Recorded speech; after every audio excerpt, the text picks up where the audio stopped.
ಭಾರತೀಯ ಸಂವಿಧಾನವನ್ನು ಅಂಗೀಕರಿಸಿದ ನೆನಪಿಗಾಗಿ ವಾರ್ಷಿಕವಾಗಿ ನವೆಂಬರ್ 26ರಂದು ಭಾರತದ ಸಂವಿಧಾನದ ದಿನವನ್ನು ಆಚರಿಸಲಾಗುತ್ತದೆ.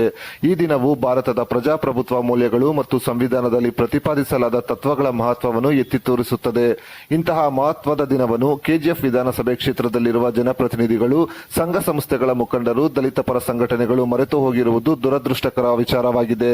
ಕೆಜಿಎಫ್ ವಿಧಾನಸಭಾ ಕ್ಷೇತ್ರವು ಮೀಸಲು ವಿಧಾನಸಭಾ ಕ್ಷೇತ್ರವಾಗಿದ್ದು, ಅಂಬೇಡ್ಕರ್ ಅವರ ಹೆಜ್ಜೆ ಇಟ್ಟ ಕ್ಷೇತ್ರವೆಂದೇ ಖ್ಯಾತಿ ಪಡೆದಿದೆ. ಆದರೆ ಇಲ್ಲಿನ ಜನಪ್ರತಿನಿಧಿಗಳು ಮಾತ್ರ ನಗರಕ್ಕೆ ಆಗಮಿಸುವ ಪ್ರಮುಖ ರಸ್ತೆಯಾದ ಉರಿಗಾಂ ರಸ್ತೆಯಲ್ಲಿರುವ ಅಂಬೇಡ್ಕರ್ ಪ್ರತಿಮೆಗೆ ಮಾಲಾರ್ಪಣೆ ಮಾಡಲು ಮುಂದಾಗದಿರುವುದನ್ನು ದಲಿತ ಸಮುದಾಯವು ತೀವ್ರ ಆಕ್ಷೇಪ ವ್ಯಕ್ತಪಡಿಸಿದೆ.